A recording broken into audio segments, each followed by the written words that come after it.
हूतियों के इजराइल पर किए गए हालिया हमले को लेकर आईडीएफ ने बताया कि लंबी दूरी को एरो 3 डिफेंस सिस्टम ने 21 जुलाई 2024 की सुबह यमन से लॉन्च किए गए इजराइल की ओर दागी गई एक बैलिस्टिक मिसाइल को रोक दिया। बताते चले कि इजराइल के एरो 3 डिफेंस सिस्टम बैलिस्टिक मिसाइलों को एयर स्पेस से बाहर ही मार गिराने की ताकत रखते हैं और मिसाइल के टुकड़े गिरने की आशंका के बीच इजराइल के सबसे दक्षिणी शहर ईलट में सायरन बजने लगे। आईडीएफ के ताजा आंकड़ों की माने तो पिछले 9 महीनों में हूतियों ने इजराइल पर 220 से ज्यादा बैलिस्टिक मिसाइलें, क्रूज मिसाइलें और ड्रोन दागे हैं। दावा किया जाता है कि तेल अवीव पर हमले से पहले तक इजराइल ने हूतियों के हवाई हमलों का कोई जवाब नहीं दिया था।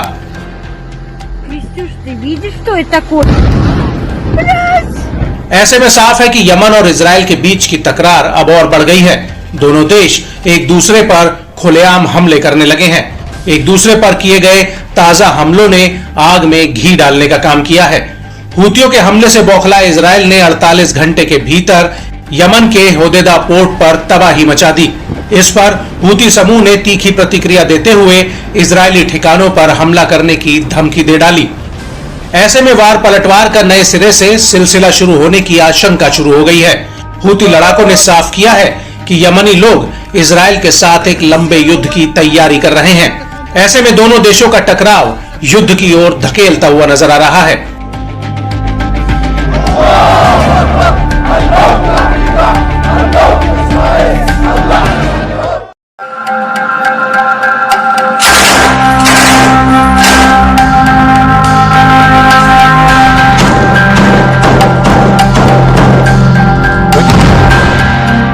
इजराइल और हमास से शुरू हुई जंग बढ़ते बढ़ते इजराइल और लेबनान तक पहुंच गई। इस बीच अब एक और खूंखार किरदार इजराइल से भिड़ने के लिए जंग में कूद पड़ा है, जिसने अब धीरे धीरे इजराइल को चुनौती पेश करना शुरू कर दी है। अब तक इजराइल को अप्रत्यक्ष तरीके से डराने वाला समूह अब खुलेआम धमकी देने